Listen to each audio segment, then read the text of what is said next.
সবাইকে স্বাগত জানাচ্ছি এনটিভির নিয়মিত সাপ্তাহিক আয়োজন এক্সপার্ট টুডেস কিচেনে। আপনাদের সাথে আছি আমি নুসরাত ইসলাম। বরাবরের মতোই আমাদের আজকের পর্বে একজন রন্ধনশিল্পী আছেন যিনি মজাদার দুটি রেসিপি আমাদেরকে তৈরি করে দেখাবে। দর্শক, প্রতি পর্বে আমরা চেষ্টা করি যে সারা দেশের ঐতিহ্যবাহী সব মজাদার রান্না আপনাদের সামনে তুলে ধরতে। এমনকি পাশাপাশি আমাদের এই প্রচেষ্টাও থাকে যে অল্প কিছু সাধারণ উপকরণ দিয়ে কিভাবে স্বাস্থ্যকর ও মজাদার খাবার তৈরি করা যায়। তো দর্শক, আজকে আমাদের এক্সপার্ট টুডেস কিচেনের স্টুডিওতে আছেন রন্ধনশিল্পী পদ্ম আপু। আপু, কি অবস্থা, কেমন আছেন? আসসালামু আলাইকুম আপু, আলহামদুলিল্লাহ ভালো আছি, আপনি কেমন আছেন? ওয়ালাইকুম আসসালাম, আলহামদুলিল্লাহ আপু, আমিও ভালো আছি। আপু, আমাদের সাথে একজন স্পেশাল গেস্ট আছে, যদি ওকে একটু ইন্ট্রোডিউস করে দিতেন। ও হচ্ছে আমার মেয়ে ইনায়া, ওর 6 years old and ও স্কুলে পড়ছে ক্লাস 1। আচ্ছা, ইনায়া কোন স্কুলে পড়ো তুমি? Class Manipur girls. ক্লাস 1-এ পড়ো? কিন্তু স্কুলের নাম কি? মণিপুর গার্লস। ও, ভেরি গুড। আচ্ছা, তো পদ্ম আপু, আমরা যদি একটু আপনার প্রফেশনের ক্ষেত্রে আসছি, আপনি এখন কোন প্রফেশনে আছেন? আমি প্রফেশনালি আছি হচ্ছে ভিএলসিসিতে বিউটি এক্সিকিউটিভ হিসাবে, অ্যান্ড তার পাশাপাশি আমি মেকআপ নিয়েও কাজ করি, আমার মেকআপ আর্টিস্ট অলসো। ও নাইস। সো কত বছর ধরে আপনি এই প্রফেশনে আছেন? মেকআপ নিয়ে কাজ করছি অনেক বছর, প্রায় 6-7 বছর।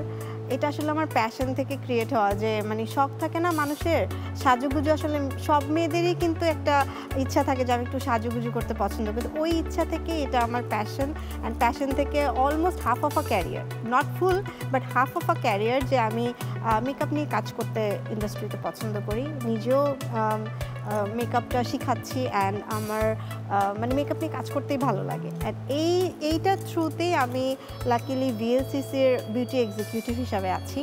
আচ্ছা, সো একটা অনেক ওয়েল নোন সেইং আছে যে রাধে সে চুলো বাঁধে। সো আপুর রান্নার প্রতি প্যাশন কবে থেকে? রান্নার প্রতি ইন্টারেস্ট আসলে আমার বিয়ের পর থেকে গ্রো করেছে।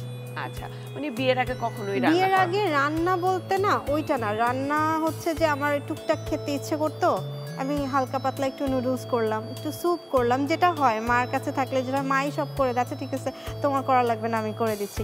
বাট বিয়ের পর ইটস আ হ্যাবিট যে আমার এভরিডে 3 times রান্না করতে হবে। তো ওই থেকে আস্তে আস্তে শিখতে শিখতে না এখন টুকটাক একটু পারি। আচ্ছা, তো আপু, আজকে আপনি কোন দুটো রেসিপি প্রিপেয়ার করছেন? আমি আজকে ফার্স্ট অফ অল চিংড়ি মালাই করছি, আর ডেজার্টে আমি চুই পিঠা করছি। আচ্ছা, গ্রেট। তাহলে আপু, আপনার সাথে আরো গল্প হবে, কিন্তু তার আগে আমরা একটু কিচেনে যাই। অবশ্যই।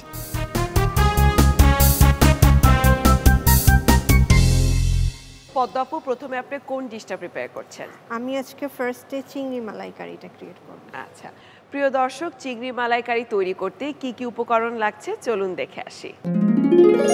চিংড়ি মালাইকারি: চিংড়ি মাছ 500 গ্রাম, সরিষার তেল পরিমাণ মতো, লবণ স্বাদ মতো, পেঁয়াজ বাটা 2 টেবিল চামচ, রসুন বাটা 1 টেবিল চামচ, আদা বাটা 1 টেবিল চামচ, মরিচ গুঁড়ো আধা টেবিল চামচ, নারিকেলের দুধ আধা কাপ, তরল দুধ আধা কাপ, দারুচিনি 2 থেকে 3টি, লবঙ্গ 4 থেকে 5টি, মিশ্রিত মশলার গুঁড়ো সামান্য পরিমাণ, কাজু বাদাম পরিমাণ মতো, পানি পরিমাণ মতো, ঘি 2 টেবিল চামচ।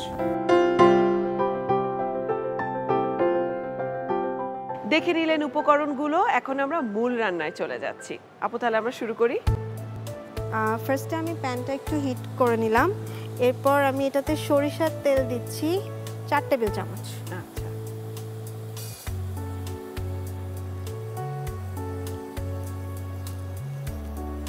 তাহলে আমরা মালাইকারিটা সরিষার তেলে করছি। হ্যাঁ, সরিষার তেল দিচ্ছি। এটা যতক্ষণ হিট হবে, এর মধ্যে আমাদের যে চিংড়ি মাছটা আছে, এটা হচ্ছে একদম নিট অ্যান্ড ক্লিন করে ওয়াশ করা। এর মধ্যে আমরা জাস্ট একটু 2 চিমটি লবণ, 2 চিমটি লবণ, হালকা হলুদ গুঁড়ো, জাস্ট এটা দিয়ে আমরা হালকা ম্যারিনেট করে রাখবো। এটা অত বেশি ম্যারিনেট করারও প্রয়োজন হয় না, জাস্ট কিছুক্ষণ, আমি মাখাতে যতক্ষণ লাগলো অতক্ষণই এটা ম্যারিনেট করলেই হবে। এটা অনেক বেশি ম্যারিনেট করার প্রয়োজন নেই। এখন আমরা চিংড়িগুলো জাস্ট হালকা একটা ভাজা দিয়ে নেব।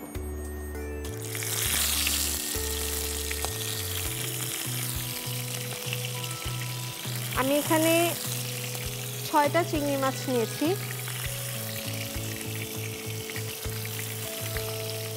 আপুর কি এত ব্যস্ততার মধ্যে বাসায় ডেইলি রান্না করা হয় নাকি শুধু ওকেশনালি রান্না করেন? না, ডেইলি রান্না করা হয় যেহেতু আমার বাচ্চা আছে আচ্ছা। অ্যান্ড সো ফ্যামিলি, সো আমার নিজের হাতেই রান্না করা হয়।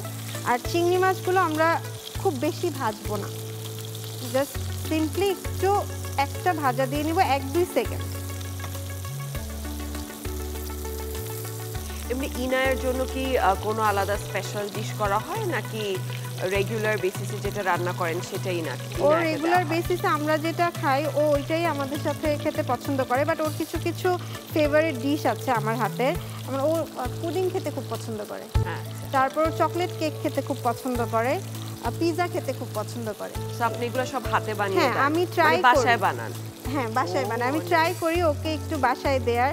আর আমার বলে না যে ভাত, ভর্তা, ভাজি এগুলোর চেয়ে না আমি একটু ফাস্ট ফুড আইটেমের দিকে সবসময় আমার একটু ঝোঁক বেশি থাকে। আমি ওই জিনিসগুলো ক্রিয়েট করতে খুব বেশি পছন্দ করি। আচ্ছা। ওরও আমার সাথে সাথে থেকে থেকেই একই অভ্যাস হয়ে গেছে। ইনায়ের পছন্দের খাবার কি? পছন্দের খাবার কি খেতে পছন্দ করো? পুডিং পছন্দ করি, চিকেন পছন্দ করি। জোরে বলো। চিকেন এগুলো কি আম্মু বানিয়ে দেয়? দেখো দেয়? ও সবসময় বানিয়ে দেয়? মাঝে মধ্যে। মাঝে মধ্যে। ও আচ্ছা, আমাদের চিংড়িটা বোধহয় ভাজা হয়ে হ্যাঁ, গিয়েছে। চিংড়িটা অলমোস্ট ডান। তো এটা হালকা ভাজা আমরা এখানেই উঠায় নিচ্ছি। আচ্ছা।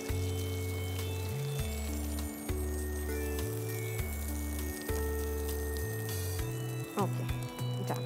এখন আমি যেটা করব সেটা হচ্ছে, যেহেতু আমি এই প্যানটাতেই চিংড়িটা ভাজলাম, এটাতে আমি আরেকটু সরিষার তেল দিয়ে দিব রান্নার জন্য। আচ্ছা। এখানেও আমি 2 টেবিল স্পুন ইউজ করব। আর এটার সাথে আমি 2 টেবিল চামচ পেঁয়াজ বাটা, 2.5 টেবিল চামচ দিলাম। যেহেতু এটা চিংড়ি মালাই, সো এটাতে একটু আমরা কাটা পেঁয়াজটা না দিয়ে বাটা পেঁয়াজটা দিলে এটার দেখতেও ভালো লাগে অ্যান্ড এটার টেস্টটাও ভালো আসে।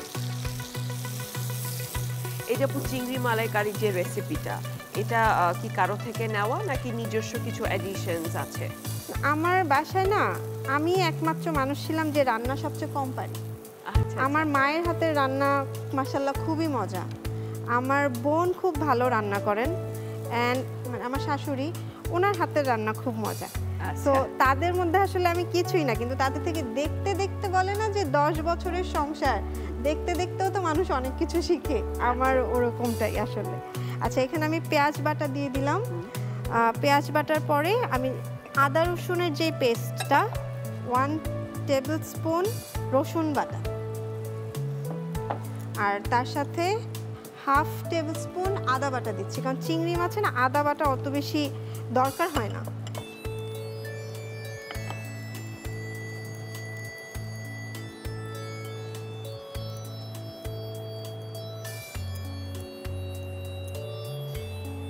এই চিংড়ি মালাইকারিটা কি বাসায় প্রায় করা হয় নাকি শুধু ওকেশনালি করা হয়? আমার চিংড়ি মাছ অনেক পছন্দ, তো আমি আচ্ছা। চিংড়ি মাছ দিয়ে অনেক আইটেম বাসায় আমার করা হয়, শুধু এইটা না। আচ্ছা। মানে আমার চিংড়ি মাছ, আমার মেয়েরও চিংড়ি মাছ অনেক পছন্দ, চিংড়ির অনেক আইটেম আমার বাসায় করা হয়। আচ্ছা। সো এখন মশলাটা একটু কষানো হচ্ছে। এখানে জাস্ট আদা, রসুন, তেল আর হচ্ছে আমাদের পেঁয়াজ বাটা আছে। এখন যখন মশলার পানিটা একটু কষানো হয়ে গেছে, এটার মধ্যে আমি দিয়ে দিচ্ছি 1/2 টেবিল স্পুন হলুদ, 1/2 টেবিল স্পুন মরিচ, আর সাথে দিয়ে দিচ্ছি, যেহেতু আমরা এখনো লবণটা দেইনি, এটা আসলে যার যার টেস্টের উপর নির্ভর করে, মানে স্বাদ মতো। হ্যাঁ, লবণ এটা যার যার স্বাদ মতো। কেউ একটু লবণ বেশি খেতে পছন্দ করে, কেউ একটু কম খেতে পছন্দ করে, সো ওই আন্দাজে।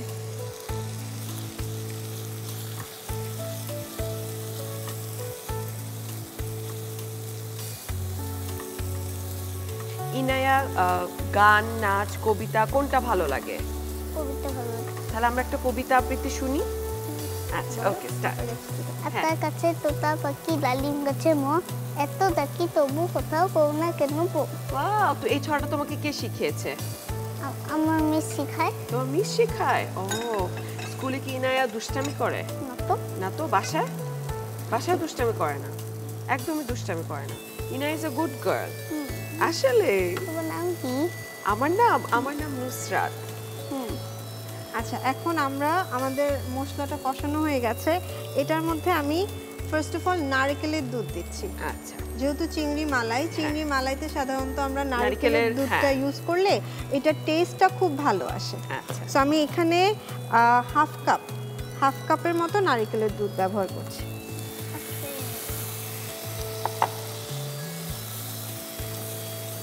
ইনার যে ড্রেসটা পরেছে অনেক সুন্দর। এই ড্রেসটা কে কিনে দিয়েছে? তোমার মামিমা? ও,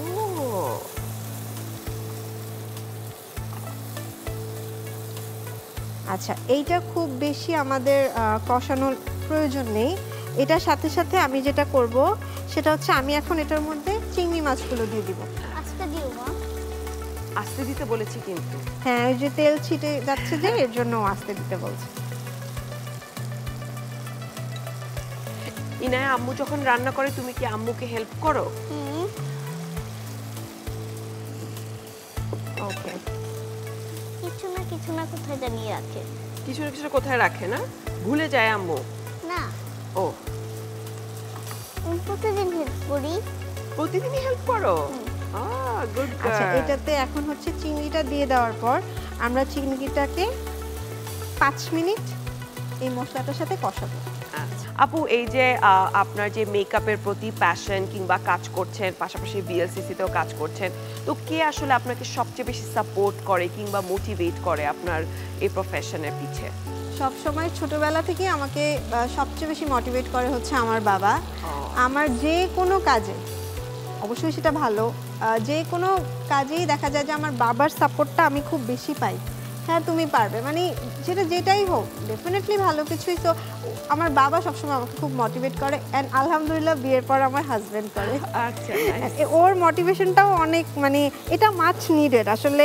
বিয়ের পর যখন একটা হাজব্যান্ড তার ওয়াইফকে সাপোর্ট করে না, তখন কাজ করতেও ইজি হয়, কনফিডেন্স লেভেলটা অনেক বেশি থাকে। অ্যান্ড ফ্যামিলি যদি যারা ইনলজের সাথে থাকে বা যারা আলাদা সেটেল থাকে, তাদের দুই ক্ষেত্রেই না আমি দেখলাম যে সবাই খুব মানে প্রায়োরিটি দেয় যে না, ওর হাজব্যান্ড যেহেতু সাপোর্ট করছে, সাপোর্টিভ, তাহলে শি শুড ক্যারি অন। হাজব্যান্ডের সাপোর্টটা অনেক বেশি প্রয়োজন। ডেফিনেটলি। আচ্ছা, চিংড়িটা অলমোস্ট আমাদের হাফ হয়ে গেছে। এখন আমি যেটা করব, আমাদের এখানে হাফ কাপের চেয়ে একটু বেশি মিল্ক বিটা আছে, মানে নর্মাল লিকুইড মিল্ক যেটা, আমি এটা দিয়ে দিচ্ছি।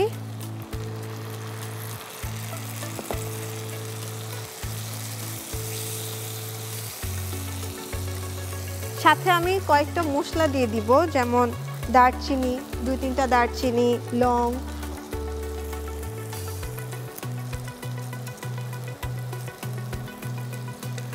এখন এই মশলাগুলো দিলে হবে কি, এটার যে ফ্লেভারফুল একটা টেস্ট আসবে। একদম ফ্লেভারটা ভালোভাবে চিংড়ির সাথে ইনফিউজড হয়ে যাচ্ছে। Yes, exactly.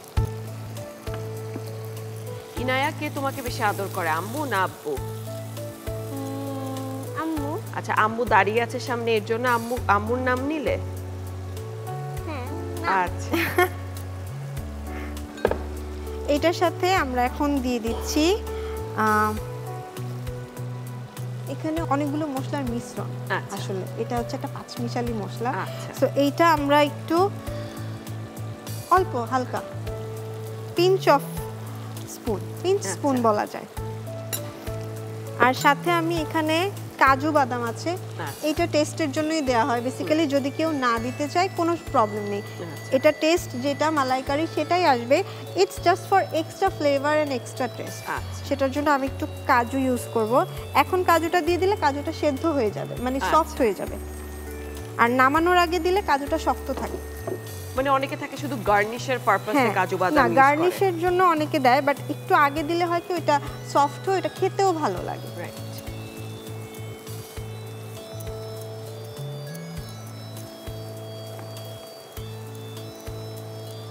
পানি দিব?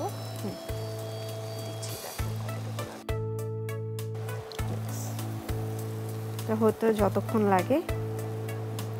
আচ্ছা আপু, চিংড়ি মাছটা হতে হতে আপনাকে একটু বলে রাখি, সেটা হচ্ছে যে সাধারণ ডিশওয়াশ যেটা করে যে শুধু পরিষ্কারই করে, কিন্তু এক্সপার্ট ডিশওয়াশ শুধু পরিষ্কারই করে না, জীবাণুমুক্ত করে। দেখা যায় যে বাসায় আমরা যখন রান্না বান্না করছি, স্পেশালি বাচ্চাদের জন্য যখন রান্না করছি, তখন আমাদের একটা মেইন কনসার্ন থাকে হাইজিন। তো সেই ক্ষেত্রে এক্সপার্ট ডিশওয়াশ কিন্তু খুবই ক্রুশাল একটা রোল প্লে করে, মানে ইট এনশিওরস যে আপনার কিচেনের হাইজিনটা যেন ইনট্যাক্ট থাকে।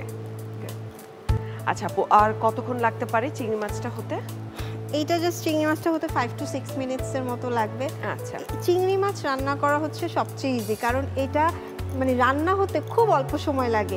What ever the menu is, I mean যেটাই আপনি করেন, চিংড়ি মালাই করেন, চিংড়ি রেজালা করেন, বা চিংড়ি ভুনা করেন, চিংড়ি ভাজতেও অনেক কম সময় লাগে। এমনি আপু যে রান্না বান্না করছেন, এই রেসিপিগুলা আসলে কার থেকে নেওয়া? ভিডিও থেকে নাকি আম্মু কিংবা শাশুড়ির থেকে নেওয়া? আমার রেসিপিগুলো সব মিক্সড ভেঞ্চার। আচ্ছা, কারণ আচ্ছা, হচ্ছে আচ্ছা। আমি মাকে দেখে কিছু শিখেছি, সেখান থেকে কিছু ইনটেক করি। দেন আমার শাশুড়ি মা আছেন, পাশাপাশি ইউটিউব আছেন, তো সবগুলো দেখে আমি আমার নিজের একটা ওয়েতে আমি রান্না করি। কিন্তু এত রেসিপি মনে থাকে কিভাবে? কোথাও লিখে রাখেন নাকি যখন আগে রান্না? লিখে রাখতাম আপু, আচ্ছা, একদম আচ্ছা। ফার্স্ট অফ যখন আমি হ্যাঁ। বিয়ের পর প্রত্যেকটা আমার মনে আছে, আমার একটা নোটবুক ছিল যেখানে আমি মানে সামান্য পুডিং এর রেসিপি থেকে শুরু করে মানে এভরিথিং, স্যালাড, যদি কোনো স্যালাদ আমার পছন্দ হতো আমি লিখে রাখতাম যে এই আইটেম স্যালাদে ইউজ করা হয়েছে, এই পিঞ্চ অফ সল্ট, এটা দেওয়া হয়েছে, ওইটা দেওয়া হচ্ছে। এখন আল্লাহর রহমতে সব মনে থাকে, রান্না করতে এক্সপেরিয়েন্স, 10 বছরের এক্সপেরিয়েন্স। এক্স্যাক্টলি, যে কিছু না পারে 10 বছর যদি সে রান্নাঘরে এমনিও ঘোরাঘুরি করে সে পারবে। রাইট। আচ্ছা, আমাদের চিংড়ি মাছটা বোধহয় হয়ে গিয়েছে। হ্যাঁ, আমাদের চিংড়ি মাছটা almost done, not almost, actually done. So আমি নামানোর আগে যেটা করব, আমি হালকা পরিমাণ এটাতে ঘি ব্যবহার করব একটা স্মেলের জন্য।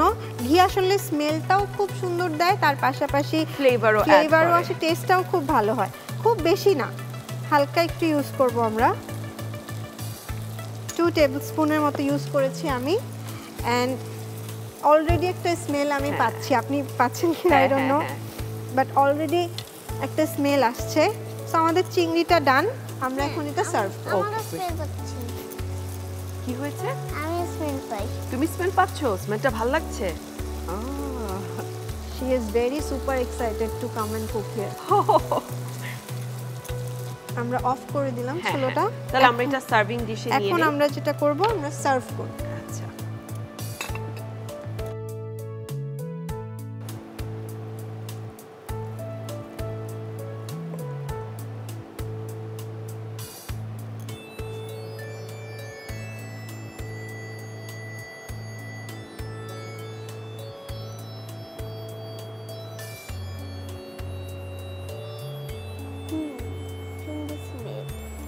Nice smell.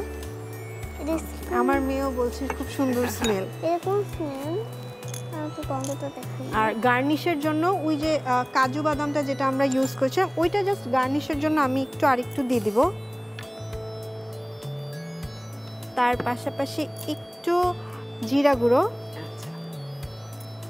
আর তার উপরে আমি দিচ্ছি জাস্ট স্লাইটলি ঘি। এটা জাস্ট গার্নিশের জন্য, অ্যান্ড মানে স্মেলটা যেন একটু ভালো আসে। রেডি হয়ে গেল আমাদের চিংড়ি মালাই।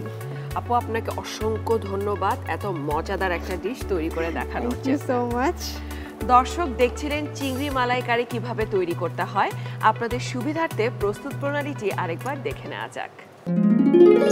চিংড়ি মালাইকারি। প্রথমে ফ্রাই প্যানে তেল দিন, এবার একটি পাত্রে চিংড়ি মাছ দিন, এরপর লবণ ও হলুদ গুঁড়ো দিয়ে ভালোভাবে মাখিয়ে গরম তেলে ছেড়ে ভেজে নামিয়ে নিন। এবার ফ্রাই প্যানে সরিষার তেল দিন, এরপর পেঁয়াজ বাটা, রসুন বাটা, আদা বাটা, হলুদ গুঁড়ো, মরিচ গুঁড়ো ও লবণ দিয়ে ভালোভাবে কষিয়ে নিন। কষানো হয়ে গেলে নারকেল দুধ ও ভাজা চিংড়ি মাছ দিয়ে ভালোভাবে কষিয়ে নিন। কষানো হয়ে গেলে তরল দুধ, দারুচিনি, লবঙ্গ, মিশ্রিত মশলার গুঁড়ো, কাজু বাদাম ও পানি দিয়ে ভালোভাবে রান্না করুন। সবশেষে ঘি দিয়ে কিছুক্ষণ রান্না করে নামিয়ে সাজিয়ে পরিবেশন করুন মজাদার স্বাদের চিংড়ি মালাইকারি। দেখে নিলেন প্রস্তুত প্রণালীটি। এখন আমরা পরবর্তী রান্নায় চলে যাচ্ছি। আপু, এখন কি রান্না করবেন? এখন আমি একটা ডেজার্ট করব। এইটা না অনেক দেশেই মানুষ খুব পছন্দ করে, চুই পিঠা। নাম আচ্ছা। হয়তো শুনেছেন। হ্যাঁ, হ্যাঁ। আমার বাসায় চুই পিঠাটা অনেক খাওয়া হয় বিকজ আপনার ভাইয়ার পিঠা খুব পছন্দ। আচ্ছা চুই পিঠা বলতে না, ওর সব পিঠাই পছন্দ। সো আমি চেষ্টা করি একটু একটু যেগুলো আমার আয়ত্তের মধ্যে আছে ওগুলো ওকে করে দেওয়ার, কারণ সব পিঠা আসলে আমি পারি না। আচ্ছা, দর্শক চুই পিঠা তৈরি করতে কি কি উপকরণ লাগছে চলুন দেখে আসি।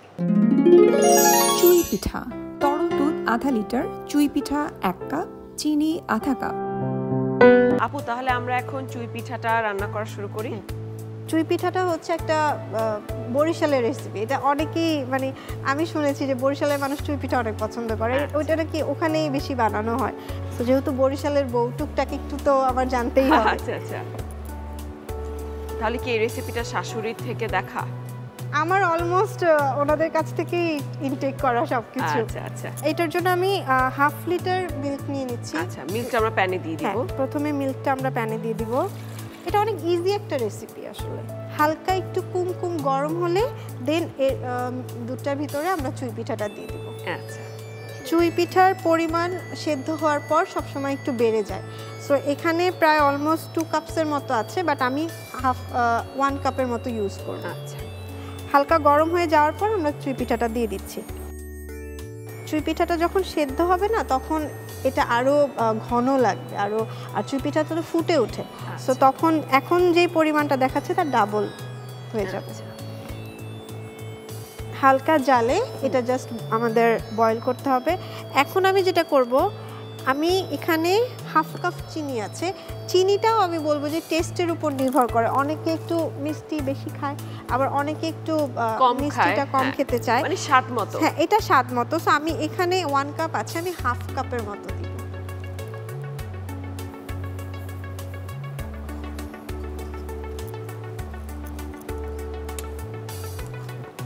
আমি বার্নারটা অফ করে দিচ্ছি। এন্ড আমাদের চুই পিঠা হয়ে গেছে। সো আমি এখন এটা একটু সার্ভ করব। সার্ভিং এর জন্য আমার কাছে আছে পেস্তা বাদাম এন্ড তার সাথে কিশমিশ। আমরা চুই পিঠাটা নিয়ে নিলাম। এখন এটা জাস্ট আমরা ডেকোরেট করব। ডেকোরেশনের জন্য আমি এখানে পেস্তা বাদাম ইউজ করছি। যেভাবে ইচ্ছা সেটা ডেকোরেট গার্নিশ করা যায়। এটা আসলে যার যার ইচ্ছার উপর। সাথে একটু কিশমিশ দিয়ে দিচ্ছি আমি। Okay, we are done. So ready হয়ে গেল আমার চুই পিঠা। আপু আপনাকে অসংখ্য ধন্যবাদ এত মজাদার একটা চুই পিঠা আমাদেরকে রান্না করে দেখানোর জন্য। Thank you so much and আশা করি আপনাদের ভালো লাগবে। দর্শক দেখছিলেন কিভাবে এত চমৎকার আর মজাদার একটা ডেজার্ট তৈরি করতে হয়। আপনাদের সুবিধার্থে প্রস্তুত প্রণালীটি আরেকবার দেখে নেওয়া যাক। চুই পিঠা, প্রথমে সসপ্যানে তরল দুধ নিন। এরপর চুই পিঠা ও চিনি দিয়ে ভালোভাবে সেদ্ধ করুন। সেদ্ধ হয়ে গেলে নামিয়ে সাজিয়ে পরিবেশন করুন দারুণ স্বাদের চুই পিঠা। দেখে নিলেন প্রস্তুত প্রণালীটি। আশা করি আমাদের দুটো ডিশই আপনাদের কাছে খুবই ভালো লেগেছে এবং আপনারা অবশ্যই এটা বাসায় তৈরি করবেন। আপু এবং ইনায়া, আপনাদের দুজনকে অসংখ্য ধন্যবাদ আমাদের এই শোতে আসার জন্য। এক্সপার্ট ডিশওয়াশ টুডেস কিচেনের পুরো ইউনিটকে thank you so much for inviting me and my daughter here. আপনারা সবাই ভালো থাকবেন আর আমার মেয়ের জন্য দোয়া করবেন। দর্শক, চলে এসেছি অনুষ্ঠানের একেবারে শেষে, এবার বিদায় নেওয়ার পালা। তবে আগামী পর্বে আমি আবারও হাজির হয়ে যাব নতুন একজন রন্ধনশিল্পী নিয়ে। সে পর্যন্ত ভালো থাকুন, সুস্থ থাকুন এবং এক্সপার্ট টুডেস কিচেনের সাথেই থাকুন।